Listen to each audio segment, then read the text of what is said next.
बाबा nine के सभी दर्शकों को नमस्कार।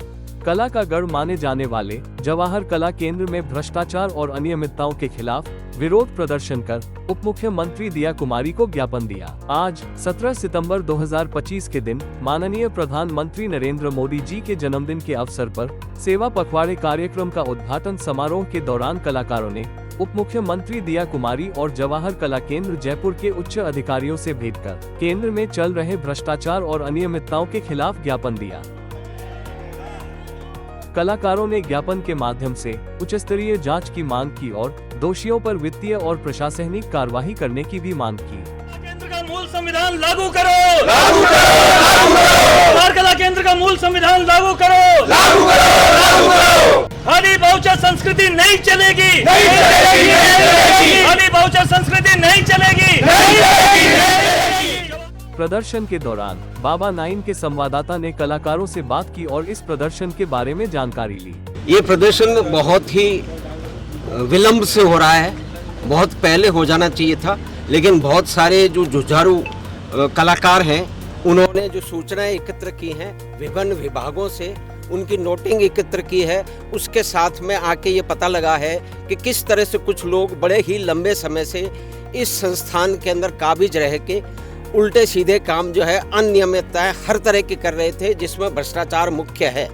दूसरी बात यह है कि ये जवाहर कला केंद्र 30 साल से अधिक इसके स्थापित हो चुके हैं, लेकिन 30 साल में इन्हीं लोगों के कारण, इन्हीं लोगों को जितने भी यहाँ पे ऑफिसर आते हैं इनको ये पूरी तरह से भ्रमित कर देते हैं और उसके कारण जवाहर कला केंद्र सिर्फ 20-50 लोगों का एक अड्डा बन के रह गया है।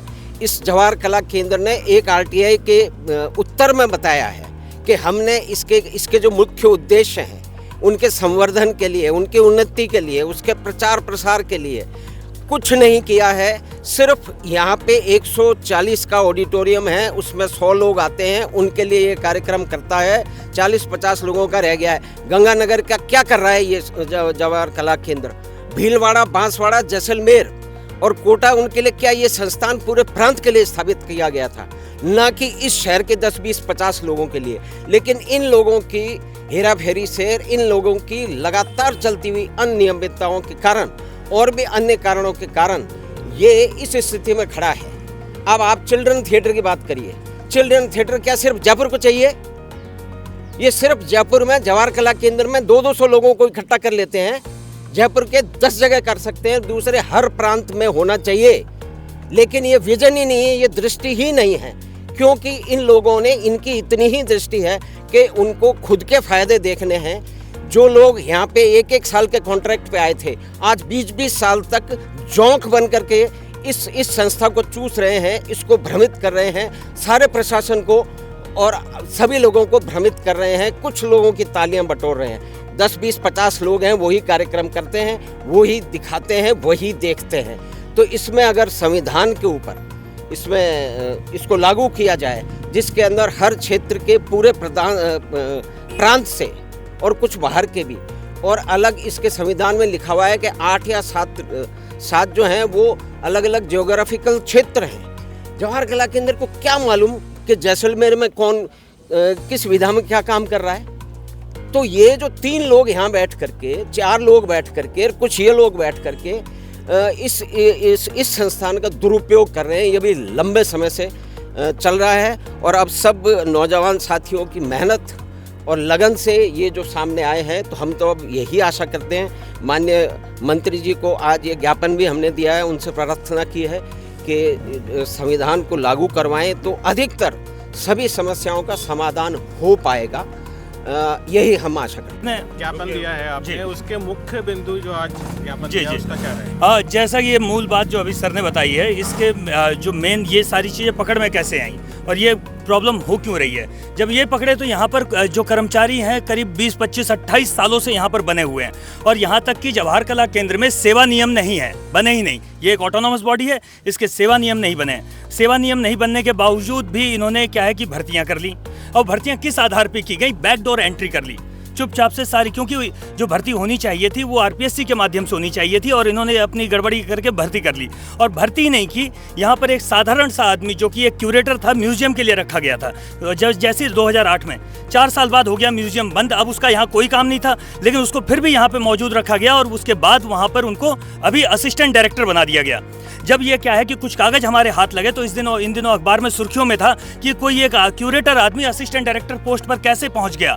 तो ये सारी धांधली हो रही है और इसके लिए हमने जांच की मांग की और ये प्रदर्शन हमारा इसलिए था क्योंकि इसकी जांच की मांग अभी तक शुरू नहीं हुई है। और वही आदमी जो कि अभी असिस्टेंट डायरेक्टर बन चुका है, उसकी डिग्री जो है उस पर संदेह है, क्योंकि 2 सेमेस्टर का उसने एमए किया है। 2 सेमेस्टर का एमए भारत में कहाँ होता है? फिर वो आदमी हमसे बताता है कि मैंने इंग्लैंड से किया हुआ है, ये कोर्स इंग्लैंड से किया हुआ है, लेकिन वो आदमी पासपोर्ट पे 2 साल का ठप्पा नहीं दिखा रहा है कि 2 साल वाकई में इंग्लैंड में रहा हुआ है कि नहीं रहा हुआ है। क्योंकि कोई अगर 2 साल की मास्टर डिग्री कहीं से किया हुआ है तो अगर वहाँ इंग्लैंड से, तो इंग्लैंड में 2 साल का पासपोर्ट का ठप्पा होना चाहिए वो कोई, और इसकी सारी एक जांच होनी चाहिए तह में। और ये एक आदमी यहाँ पर पुरातत्व विभाग का है, जबकि 97 से लेकर के 2025 हो गया, 28 साल, इतना लंबा डेपुटेशन। और ये लोग मूल जड़ में हैं, जो कि जिस वजह से ये सारी प्रॉब्लम क्रिएट हो रही है, जो मूल रहा है कि मूल संविधान लागू नहीं हो रहा है। क्यों? क्योंकि फिर अगर ये सारी चीज़ें हो जाएंगी तो फिर इनको खाने कमाने को नहीं मिलेगा। तो हमारा प्रदर्शन ये है कि ये जो सारी चीज़ें पकड़ में आई हैं इसकी जांच हो और किसी बाहरी स्वतंत्र एजेंसी से जांच कराएं, जैसे सीबीआई हो गई और अन्य बड़ी एजेंसियां हो गई, उनसे जांच कराई जाए। सारा मामला दूध का दूध और पानी का पानी सामने आ जाएगा। मेरा नाम उज्ज्वल मिश्रा है, मैं रंगकर्मी हूँ, थिएटर करता हूँ। इसमें आपने 18 करोड़ जी, इनका बजट जो है ये करीब अभी जो हमें पता है 9 करोड़ है, उसके अलावा कुछ अतिरिक्त और बजट भी है। ये 9 करोड़ तो कला के ऊपर खर्च करने के लिए बजट है। तो ये 2 साल में कोई एक आदमी जो क्यूरेटर है वो असिस्टेंट डायरेक्टर बन गया, इसका मतलब है सारा बजट उसके हाथ में आ गया कि कैसे खर्च करना है। तो ये 18 करोड़ 2 साल में खर्च हुए हैं। तो किस आधार पे, क्योंकि वो आदमी की भूमिका है ना उसमें खर्च करने की, तो वो आदमी किस तरह खर्च किया, किसको दिया, कैसे हुआ, उसका उपयोग कैसे हुआ, बिल्कुल ये जांच के दायरे में आना चाहिए। किन लोगों को लाभ पहुंचाया उसने। जैसा कि आप सभी जानते हैं कि आज जो ये प्रदर्शन, शांतिपूर्वक प्रदर्शन समस्त कलाकार संघ की तरफ से, मतलब संयुक्त कलाकार है जिसमें हर तरह के कलाकार हैं, पेंटिंग के, फाइन आर्ट्स के, थिएटर के, ड्रामा के, म्यूज़िक के, डांस के, इन सभी लोगों ने मिल करके जवाहर कला केंद्र में फैल रहे भ्रष्टाचार के खिलाफ एक शांतिपूर्वक प्रदर्शन किया है। और ज्ञापन हमने यहाँ मुख्यमंत्री जो डिप्टी सीएम साहिबा हैं दिया कुमारी जी, माननीय दिया कुमारी जी, उन्हें सौंपा है। और हम आशा करते हैं कि ये जो भ्रष्टाचार है जो कि पदोन्नति और क्रमोन्नति के संबंध में है, 2 साल से जो ये 5 अधिकारी हैं वो मिलकर के इस तरीके के भ्रष्टाचार को संयोजन कर रहे हैं और इसमें ये करोड़ों रुपए का घोटाला कर रहे हैं। और इन पर खुद पर ये आरोप हैं और वित्त विभाग से इन्होंने परमिशन नहीं ली है। इसकी जांच होनी चाहिए कि किस तरीके से ये प्रमोशन इन्होंने लिए और किस तरीके से इन्होंने ये इतनी सारी जो वित्तीय लाभ है वो पाए हैं। तो इस बारे में जब डीपली जांच होगी, जो कि हम आशा करते हैं कि मुख्यमंत्री साहिबा और सीएम साहब इस पे संज्ञान लेंगे, क्योंकि कला एक संवेदनशील विषय है। तो हम सभी कलाकार चाहते हैं कि ये जवाहर कला केंद्र में पनप रहा भ्रष्टाचार वो पूरी तरीके से ख़त्म हो। ये भ्रष्टाचार बहुत छोटे लेवल से बड़े लेवल तक जा चुका है। यहाँ पर खाली वाउचर्स पे साइन करा करके कलाकारों को पूर्ण पेमेंट नहीं दिया जाता। और इसी के साथ में यहाँ पर बहुत सारे ऐसे सीनियर थिएटर आर्टिस्ट हैं, उनके साथ भी इस खाली वाउचर का जो घोटाला है ये किया जाता है, जो कि दूर होना चाहिए, ये हमारी मांग है। घोटाला जैसे कि देखने में आया है, यहाँ पर कोई धनी धुरी नहीं है। जो अधिकारी आते हैं उनको ये नीचे वाले गुमराह करते हैं, जो यहाँ 30-30 सालों से जमे हुए हैं। जैसे कि डेपुटेशन में कोई है तो जिसको 28 साल हो गए यहाँ पे, और आता किसी को कुछ नहीं है। कला के नाम पर इन्होंने अलग अलग लोगों की भर्ती की है। कला से रिलेटेड यहाँ पर ऐसा कोई नहीं है जो मतलब कलाकारों के हित के बारे में सोचे या राजस्थान की संस्कृति के बारे में सोचे। ये यहाँ पर एक जयपुर के लिए सीमित होकर रह गया, या यहाँ पर जो ग्रांट वगैरह इशू करते हैं, या जैसे कि अभी भी आएगा पेपरों में रामलीला को लेके है, 12 दिन में कौन सी रामलीला तैयार होगी वो भी सामने आ जाएगी। उसके लिए इन्होंने 14 लाख का सैंक्शन किया और 2 सालों का पता चला कि 18 करोड़ के आसपास का इनका एक जांच का विषय है, जो होना चाहिए। भाई किसी की पदोन्नति हो गई है तो सेवा नियम के अंतर्गत नहीं हुई है। इन्होंने अपनी मन मर्जी से अपने आप को उप महानिदेशक या डिप्टी डायरेक्टर के रूप के अंदर ऊपर तक लेके, जो एक देख रेख वाला था।